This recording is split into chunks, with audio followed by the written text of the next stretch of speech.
In this video, I'm making a beer that I am not intending to like at all. So I'm not quite sure how I'm going to determine if this was a successful brew day or not. Well, we're going to find out because it all starts right now.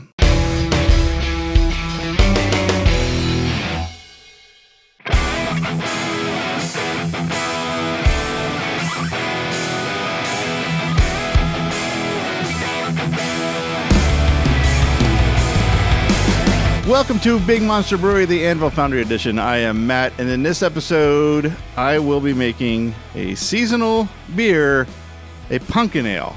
Before we get into that, let me say quick, if you haven't already, please consider subscribing, hit that notification bell to get alerted of the other videos that will be coming soon, and comment, like, share, do all the YouTube things that you are inclined to do. I would certainly appreciate all of that.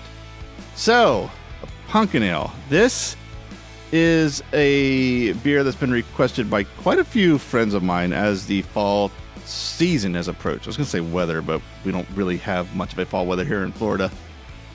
And there's one friend in particular who's very vocal about their request, and we'll get to that when we get into the tasting, a little bit of that story.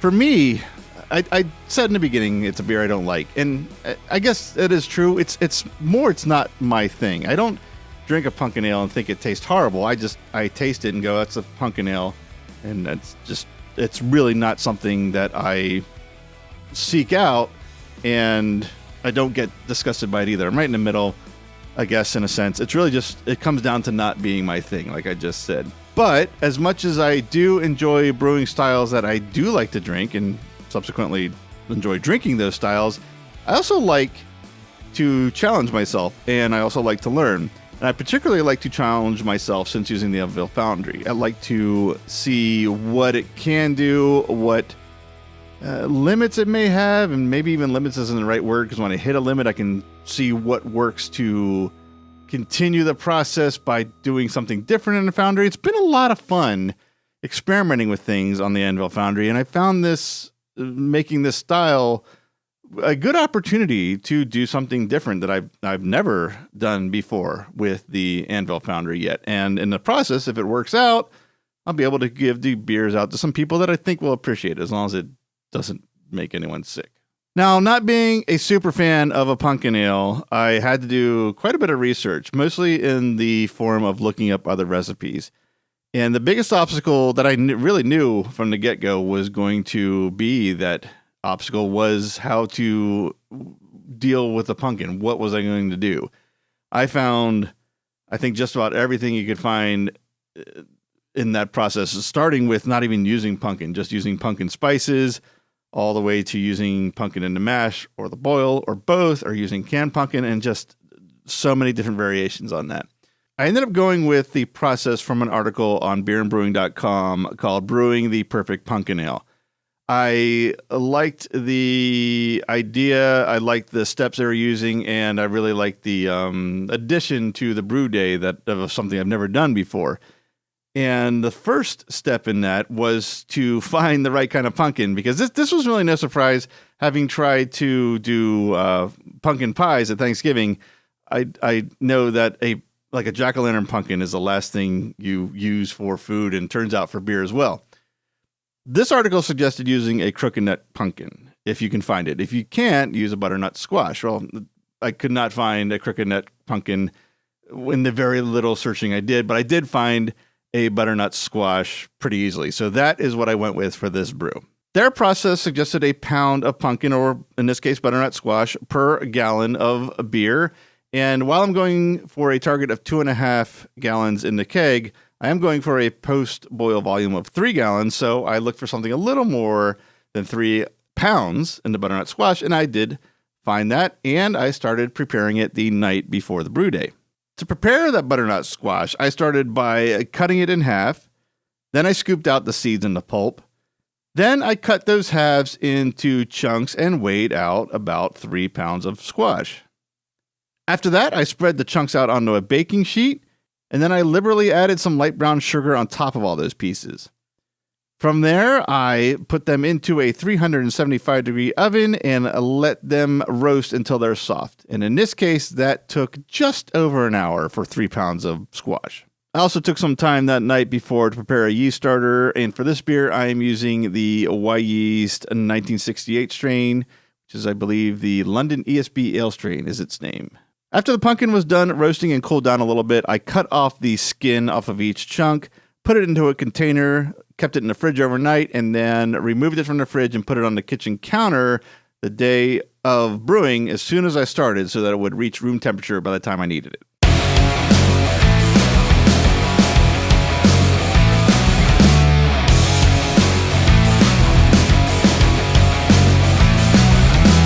The main feature for this beer, of course, is the pumpkin and the spices, but that does you little good when you don't have a really good beer foundation that you're adding those to. And in all the researching I did and all the recipes I read, the recipes for most pumpkin ales seem to be a pretty malt-forward beer. So that is what I am building off of. And I'm starting that off with 56% Maris Otter, 21% Munich malt, 11% aromatic malt, and 6% Cara Munich 1 malt. Now, all that adds up to 96%, so there is another 4% of a fermentable coming, but that's going to be in a boil edition.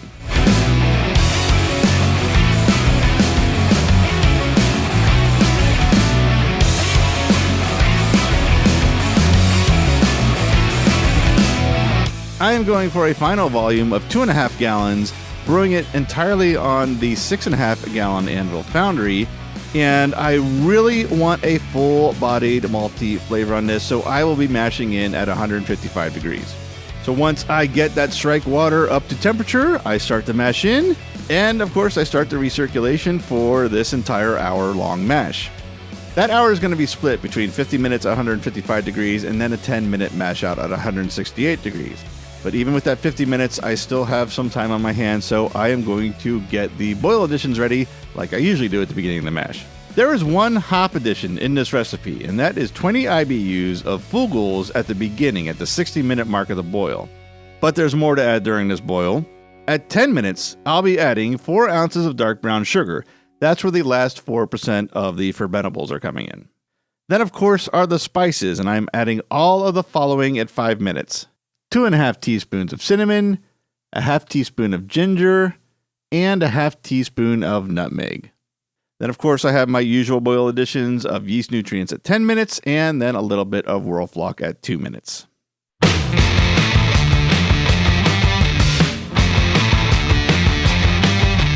After that 10-minute mash out, I lift the malt pipe out of the foundry and sparge with 1 gallon of water that I preheated to 168 degrees. Now I set the foundry into boil mode, and I have to go get the pumpkin ready. The pumpkin is going to be inside the boil for the entire 60 minutes. And instead of loosely throwing it all in there, I do have a 400 micron mesh bag that I'll be using to kind of hold it in the middle of the foundry. Now, a little bit of a issue here is that this bag is way too big for the amount of pumpkin I have, but I do manage to kind of tie off about a third of the entire volume of the bag with some butcher's twine and make this a little more manageable to add the pumpkin and tie off the bag and get ready to add to the foundry. While I'm waiting for the temperature to rise before I do add the pumpkin, I take a pre-boil gravity reading. That reading comes out at 1.048. That is just one teeny point off my target of 1.049, so I'll take it. When the temperature inside the foundry reaches 200 degrees, that's when I add the pumpkin, so it's in there for just a few minutes longer than that entire hour. I set it, it kind of floats and holds in the middle nicely without me doing anything, so I just tie off that bag to one of the handles to kind of keep it in place.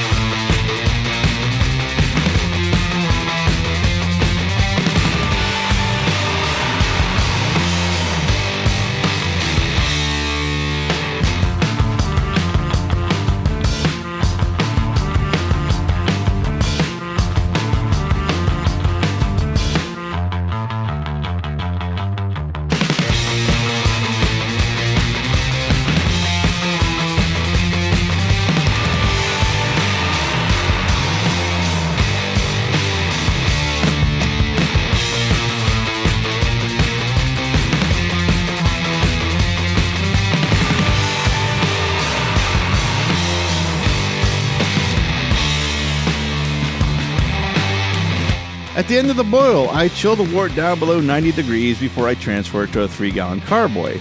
And I cover that carboy and put it in the fermentation fridge to get to a pitching temperature of 65 degrees. Once it reaches 65, I pitch that starter of Y Yeast 1968, and that fermentation took off by the next morning, so I had to switch the airlock with a blow-off hose for about 24 hours. Just under 2 weeks later, the beer was done fermenting entirely, so I transferred it to a keg. There is one more flavor addition I am adding at this point, and that is 1.5 teaspoons of vanilla extract into the keg with the beer. After I let that sit overnight, I carbonate it with the Blickman Quick Carb, can it, and now I'm ready to taste, but I am going to need some additional items to find out if I'm anywhere in the pumpkin ale world with this one.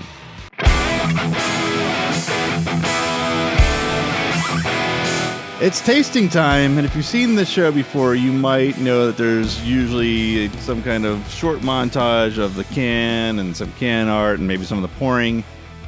As you can see, the can has no label. I did find someone that prints waterproof labels at a very reasonable cost at a low run, and I have labels ordered for this, but they're not here yet.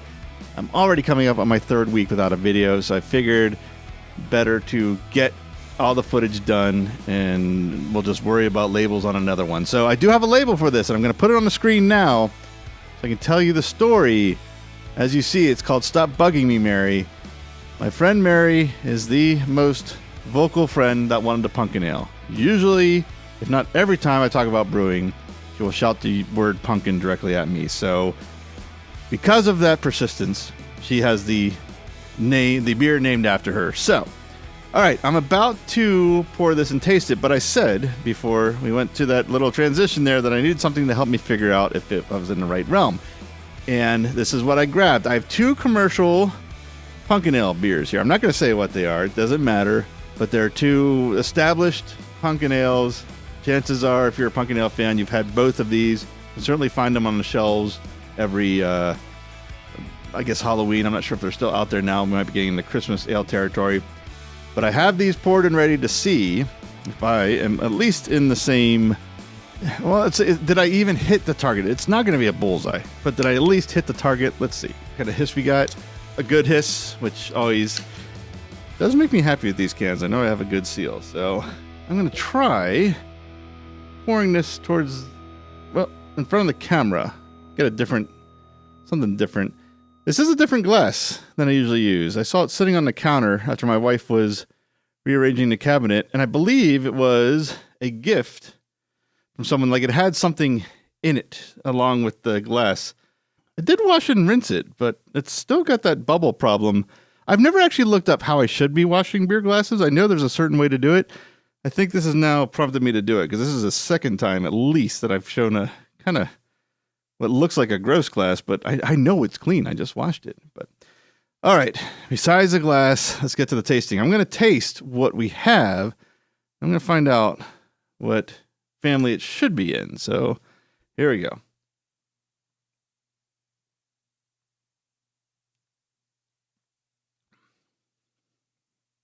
Now here's where it gets strange, because it does taste like a pumpkin ale to me.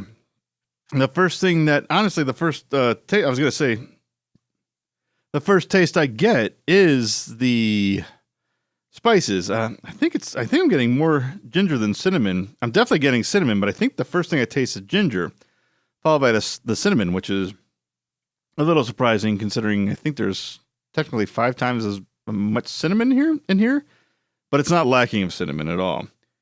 And I do get the pumpkin at the end. I get it mostly as an aftertaste, and that's just, I mean, it's, again, I don't want to say I hate pumpkin ales, because I don't hate them. It's not my thing. But let's see what the beer itself kind of tastes like what I can pick out outside of that. Now, you get a little, once I cut through the spices, there is a sweet kind of malt caramel taste to it. Not super thick caramely, but just a little hint of it. And it might be accentuated by the other spices as well. But it's definitely a malt forward beer. I taste 0 hops, and there's no bitterness. There's absolutely no bitterness in this at all. There is a little alcohol warmth, like right in here as I drink it, and it is 7%, which is I see is a little high. Not looking at the two commercials, which are in the 4% range, but you got to give me a reason to drink it, I guess. And the color is interesting. Here's what I find interesting. It's a little lighter than this commercial sample. Did I get that on camera? Yeah, a little lighter than this commercial sample, but a little darker than this commercial sample. It's like right between the two. So I don't know if there's a real standard for pumpkin ale color, but it's in the middle of the two. I didn't check aroma. Mainly I didn't need to because it's ginger and cinnamon. I mean, there is nothing else coming through. There's just so that the spices are so strong. There's no other room for aroma. I'm gonna take one more taste. There is like a. Well, let me taste it again. See if I can pick it out. I want to say there's a sour tart element to it, but I'm almost positive that's the pumpkin and the spices, the ginger specifically, because it's not the sour that makes the sides of your tongue or your cheeks pucker, or even an astringency. It's I think that squash. I'm not a fan of that flavor, so I think my palate is just not happy. Now, I've tasted quite a bit of that. That's probably half the can-ish. Oh, geez, there's more in there. All right. So I got more to try here in a bit. I will say the head retention, especially compared to the commercial examples, is pretty impressive. I'm at least proud of that. All right. I'm going to taste the first commercial example. That's way spicier, and it has that aftertaste. So I guess I got the pumpkin part right. The aftertaste is almost identical. It's actually really strange how close they are, but this is way spicier. There's another spice in there that's not cinnamon.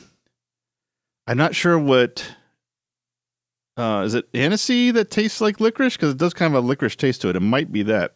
I'm going to try the other one now. And that one's a little spicier, but less beer flavor, less pumpkin. These two, I can taste a beer and some pumpkin in. This one tastes like just a beer that's been spiced with pumpkin spice. Now that I should have really done a palate cleanser between these two because my palate is completely ruined now. I'd say it's in the family of all three. This is definitely the least spicy, and it's probably the most pumpkin-y. So if I were to make this again, and I'll get my friend's opinion, maybe they will think it's fine the way it is. They're getting free beer. Chances are they're going to be pretty kind, but I do want an honest opinion.